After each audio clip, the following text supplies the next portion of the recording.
नैना जी मध्य प्रदेश से। राधे राधे महाराज जी। महाराज जी आप कह रहे हैं कि आपके पति की एक दुर्घटना में निधन हो गया। महाराज जी हमने बहुत प्रार्थनाएं की, सब कुछ हुआ, बट फिर भी उनको खो दिया। महाराज जी कह रहे हैं कि अभी भगवान में मतलब दूर हो गए भगवान। हम सबको कह रहे हैं कि होश में हो जाओ, तुम कसाई वाड़े में हो। इस लोक का नाम क्या है? फिर आश्चर्य की कौन सी बात है? कसाई वाड़े में कब कौन से पशु का नंबर कब आता है तो आश्चर्य की बात थोड़ी है।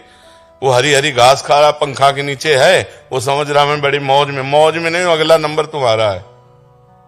ये कसाई वाड़ा है काल का कसाई वाड़ा। सब काटे जाओगे, सब मारे जाओगे, क्योंकि इसका नाम मृत्यु लोक है। सब मरोगे। कोई आश्चर्य की बात, कोई संशय की बात? कोई गर्भ में मर जाता है, कोई गर्भ से बाहर आके मर जाता है, कोई बाल्यावस्था में मर जाता है, कोई जवानी में मरता है, कोई बुढ़ापे में मरता है। मरना तो है ही, और अपने कर्म के अनुसार मरना ही पड़ेगा। तो भगवान पे श्रद्धा करने की जरूरत इसमें क्या है? तुमने जो कर्म किए, तुम्हारी आयु है 30 वर्ष, तो 30 वर्ष के बाद 1 सेकेंड नहीं बढ़ सकती। तो तुम्हारे कर्म का फल तुम्हें मिल रहा है, भगवान उसमें क्या करें? जज को गाली देने की जरूरत नहीं है। वो न्यायाधीश सर्वज्ञ है, वो एक भी पॉइंट कहीं चूक नहीं करता है। तो गाली देने से क्या होगा? प्रार्थना करने से क्या होगा? मान लो आप खूब उपासना करो और उसको 30 वर्ष जीना, तो सिर्फ 30 वर्ष जिएगा, तुम्हारी उपासना उसको 32 वर्ष नहीं कर देगी। और भगवान को गाली देने से क्या? तुम अपने कर्मों को और बिगाड़ रहे हो, उसमें क्या है? इसका नाम मृत्यु लोक है। तुम्हें पता नहीं किस लोक में तुम आए हो। मृत्यु लोक, जहां हर समय मृत्यु का भय है। सब मरोगे, कोई नहीं बचोगे। समय है, तुम्हारे बाप मर गए, तुम्हारे बाबा मर गए, तुम भी मर जाओगे। ऐसे क्रम है। तुमसे लड़के उत्पन्न हुए, वो सयाने हुए, वो मरे, उनसे उत्पन्न हुए, वो सयाने हुए, वो मरे। ये क्रम चल रहा है। कार में बैठे जा रहे हैं, फिल्मी गाना सुनते हुए चले, एक्सीडेंट हुआ, पूरा परिवार मर गए। इसका नाम मृत्यु लोक है। यहां सब चाट जाएगा मृत्यु, किसी को बख्शेगा नहीं। कोई मरना नहीं चाहता और किसी अपने पारिवारिक जनों को। कबूतर ने देखा बिल्ली आ रही तो आंख मूंद लिया कि है ही नहीं बिल्ली, तो बच जाएगा क्या? वो तो फाड़ के खा जाएगी।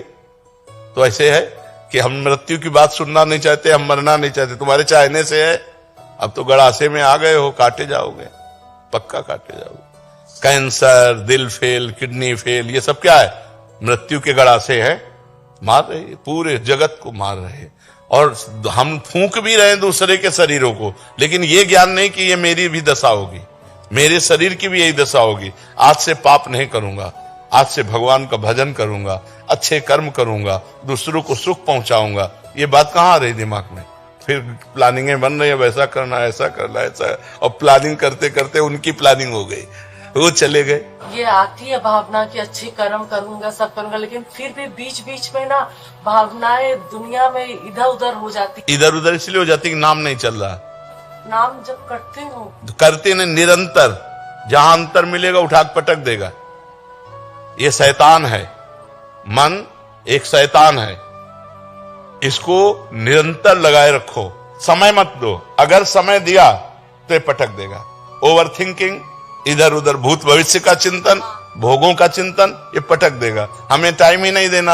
अनन्यश्चिन्तयन्तो माम ये जना पर्युपासते। भगवान कह रहे हैं जो जन मेरा अनन्य चिंतन करता है, भगवान कहते हैं उसका योगक्षेम वहन मैं करता हूं। क्या चिंता करनी है?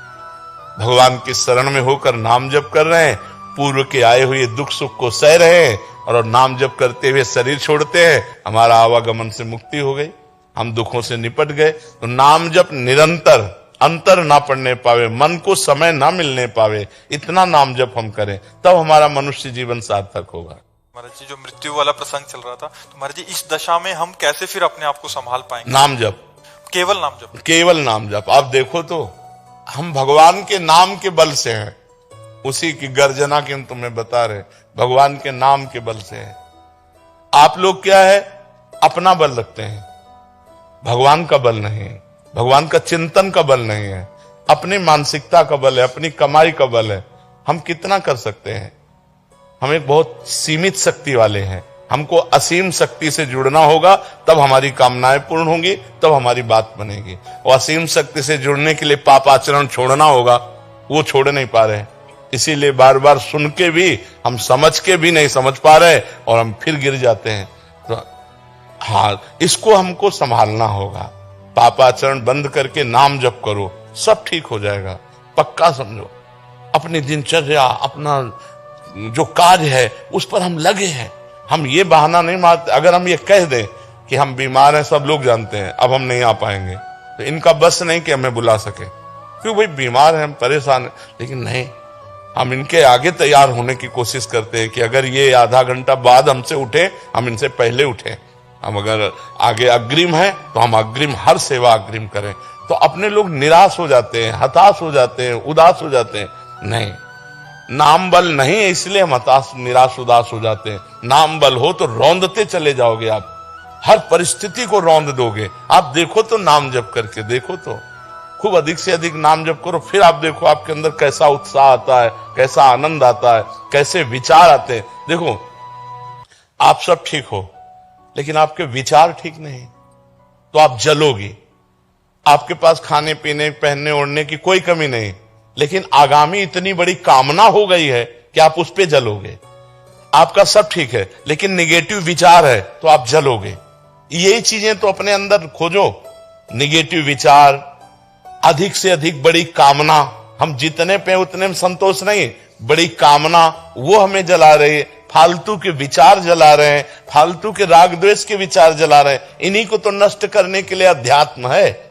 इन्हीं विचारों को हम शुद्ध कर लिया, पॉजिटिव विचार कर लिए और संतोष कर लिया, 4 रोटी है, हमारा काम चल जाएगा।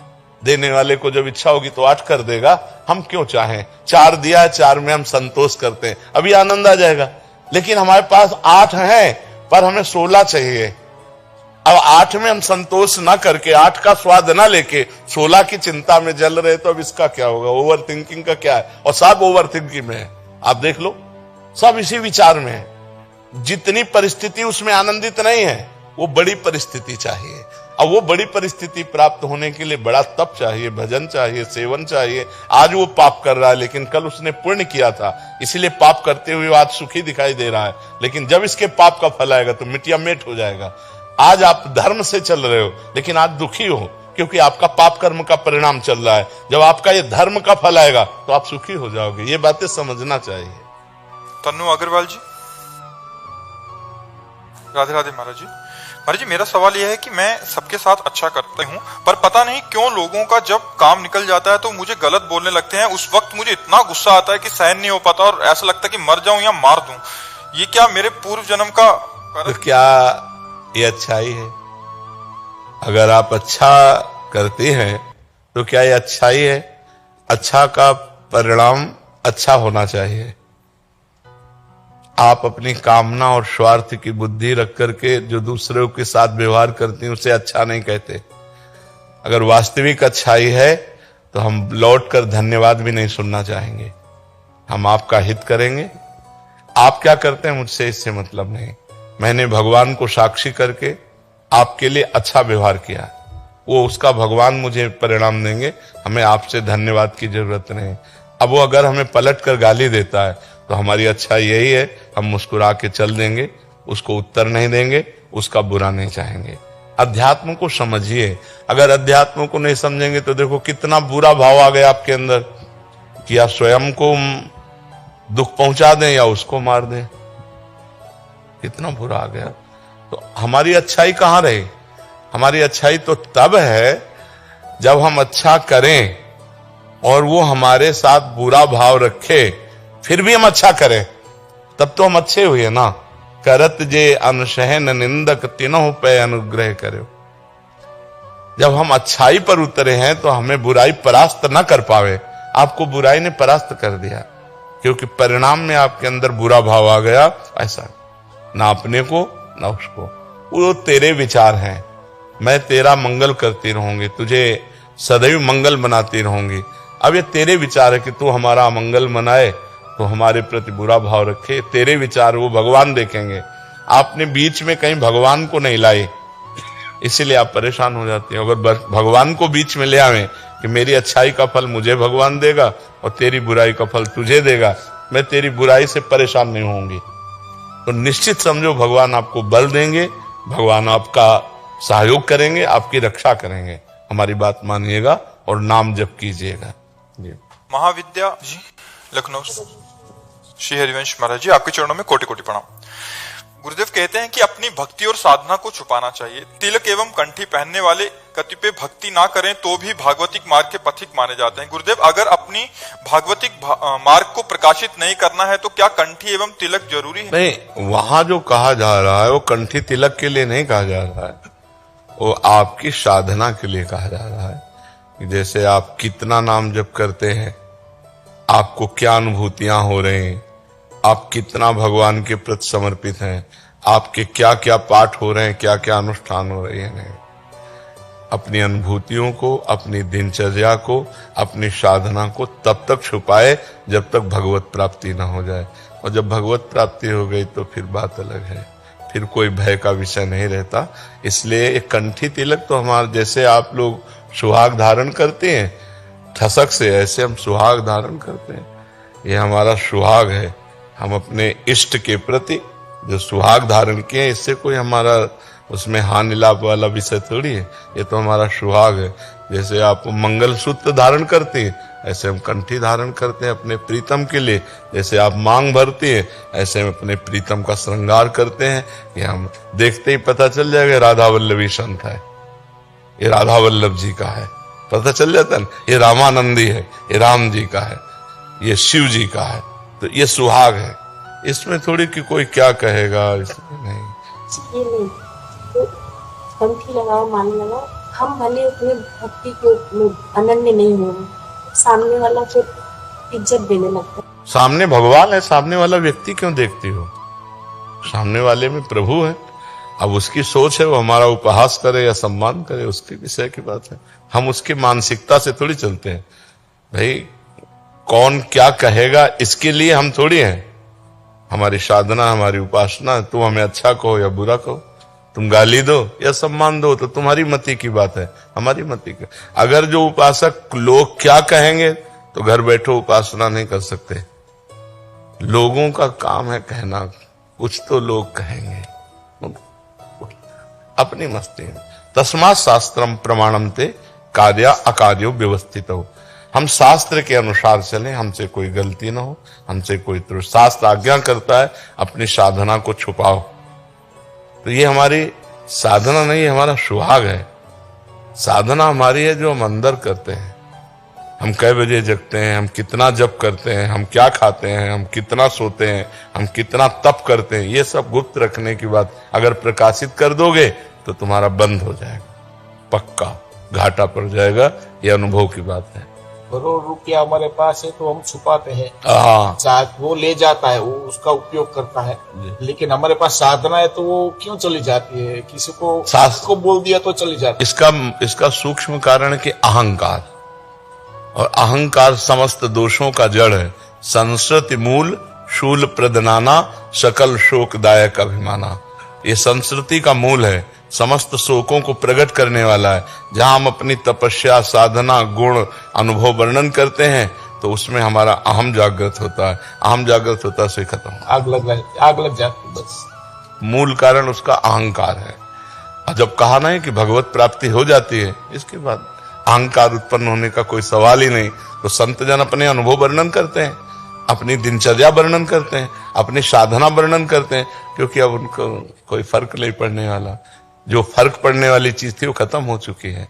तो जब तक वो स्थिति ना आ जाए तब तक साधक को अपने को छुपाना चाहिए। और जब वो स्थिति आ जाती तो बिस्तरे सब जग बिमल कीर्ति, साधु संगति ना टरे। पूरे संसार में उसकी कीर्ति फैल जाती है, उसका कोई घाटा थोड़ी हो जाता है। तो ये जब तक भगवत प्राप्ति न हो तब तक की बात है। थोड़ा बता दिया तो चला जाता है, फिर रोना आता है कि क्या कर दिया मैंने, ऐसा हो जाता। नहीं, बताने का ढंग है। हमने संतों ऐसे बताना चाहिए कि हमने संतों से सुना, यदि ऐसे चला जाए तो ऐसा लाभ मिल जाएगा। एक साधक कह रहे थे कि ऐसा हमने अनुष्ठान किया, वो आप कर रहे हो, लेकिन एक साधक कह रहे थे हमने ऐसा अनुष्ठान किया, उसका ये लाभ मिला।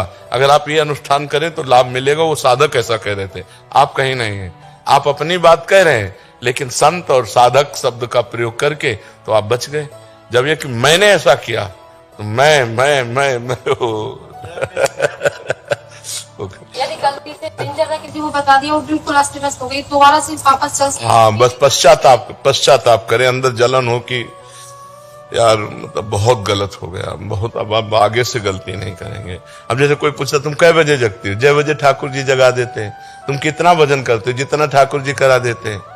खत्म खेल, उत्तर है कोई अभिमान ही नहीं, जितना ठाकुर जी करा, जैसे ठाकुर जी रखे। ऐसे बहुत चतुराई से चला जाता है। रामय भजन ते चतुर नर, जो भगवान का भजन करते हैं बहुत प्रवीण होते हैं। ऐसे थोड़ी होते हैं कि मंद बुद्धि के होते हैं। हाँ, जो भगवान को भजते हैं उनके अंदर प्रवीणता आ जाती है अपने भजन को छुपाने को। एक संत भाव में कथा हो रही थी, मूर्छित हो गए, रोने लगे, सब उनकी दशा बदल गई। राजा वहां बैठा हुआ था, उसने देखा ये तो महाभागवत है, तो चरणों को माथे पे लगाना और सब। उन्होंने देखा कि जब राजा प्रणाम कर रहा है तो पूरी जितनी सभा है ये सब तो अब हमारा भजन क्षीण हो जाएगा, बड़े विघ्न पड़ेगा। तो जब होश में आए तो उन्होंने कहा महाराज आपने क्यों प्रणाम किया? तो उनका हमने तुम्हारे अंदर समस्त भागवत गुण देखे। बोले नहीं महाराज, हमें मिर्गी आती है। पूरी सभा को गोल कर दिया, पूरी सभा। राजा ने कहा अच्छा? बोले हमें जब कभी ऐसा कुछ होता तो मिर्गी आ जाती, तो हाथ पैर पटकना, लार निकलना आंसू हमारे अंदर। राजा भी वापस एक पॉइंट से सब अपने को बचा लिया। तो अगर हम भक्ति को अपनी चरम सीमा में पहुंचाना चाहते हैं तो हमें छुपाना चाहिए जहां तक हो सके। लेकिन ये नहीं कि हम कंठी न धारण करें, हम भगवान का नाम न उच्चारण करें, नहीं नहीं, इतना नहीं। हम अपनी दिनचर्या को, अपनी तपस्या को, अपने अनुष्ठान को गुप्त रखें। वो हमारी ठसक है। हाँ, वो हमारी गुप्त वस्तु है, वो हमारे अंदर की वस्तु, उसे प्रकट न करें। निधि अग्रवाल जी, वेस्ट बंगाल। राधे राधे। राधे राधे महाराज जी। महाराज जी आपके चरणों में कोटि कोटि जी। महाराज जी आपके सत्संग के माध्यम से गुरु महिमा और जीवन का लक्ष्य समझ पाई। महाराज जी मैंने गुरु दीक्षा ले रखी है, लेकिन ज्ञान के अभाव रहने के कारण जैसे भजन होना चाहिए था वैसे नहीं हुआ। गुरु अपराधी सी महसूस करती हूँ। जैसे कि आप कहते हैं कि गुरु तत्व एक ही है, हमारे गुरुदेव अंतर ध्यान हो चुके हैं, मैं आप में गुरु स्वरूप देखती हूँ। महाराज जी हमारे गुरु मानस जाप और मानस ध्यान की साधना बताते थे, लेकिन मेरा ध्यान ठीक से नहीं हो पाता, मन भटकता है। गुरुदेव आप नाम जाप पर जोर देते हैं कि कलयुग केवल नाम आधारा, तो महाराज जी मैं सिर्फ नाम जाप करूं तो क्या कल्याण हो जाएगा, अगर ध्यान और साधना ये भी ना हो? बिल्कुल बिल्कुल बिल्कुल। जानबूझकर आग को छुओ या धोखे से आग छू जाए या कोई जबरदस्ती छुआ दे, तीनों प्रक्रियाओं में आग में दाहिका शक्ति वो जला देगी आपको, वो आपको ताप पहुंचाएगी। ऐसे नाम में पाप नाशक, भगवदानंद प्रदान करने वाली, भगवत साक्षात्कार करने वाली शक्ति है। तो भाव कुभाव अनख आलसहु नाम जपत मंगल दिशि दसहु। चाहे भाव से जपो, कुभाव से, आलस्य से जपो, चाहे जैसे जपो, तुम्हारा मंगल हो जाएगा। जैसे अग्नि को किसी भी भाव से छुओ वो जला देगी। जैसे विष में मारण शक्ति है, वो मार देगा। तो श्रद्धा से पियो तो मर जाओगे, अश्रद्धा से पियो तो मर जाओगे, और कोई भूल से पिला दे तो मर जाओगे। तो जब ये प्राकृतिक वस्तुएं अपना प्रभाव दिखा के रखती है तो नाम तो चिदानंदमय है। भगवान राम का, कृष्ण का, हरि का, जो भी नाम प्रिय हो, यदि नाम जप करोगे तो आपका मंगल होगा, निश्चित इसी से भगवत प्राप्ति हो जाएगी, और हो गई है। जो राम राम नहीं कह पाते थे, मरा मरा रटे, आपको पता है कि उन्होंने एक इतिहास की रचना कर दी, जो आज हमारे भारत में वो सम्माननीय ग्रंथ है, वाल्मीकि रामायण। और जो राम नहीं कह पाते थे, सीधे वो ब्रह्म ऋषि हो गए। नाम का प्रताप, 6 महीना में ध्रुव जी ने, 5 वर्ष के बालक ने भगवत प्राप्ति कर ली। गुरुदेव नारद जी के द्वारा उपदिष्ट भगवान के 12 मंत्र का जाप करके। प्रहलाद जी ने नाम के बल से ही हिरण्यकश्यप के हर वार को फेल कर दिया। इसलिए हम विश्वास करें, नाम में अपार सामर्थ्य है।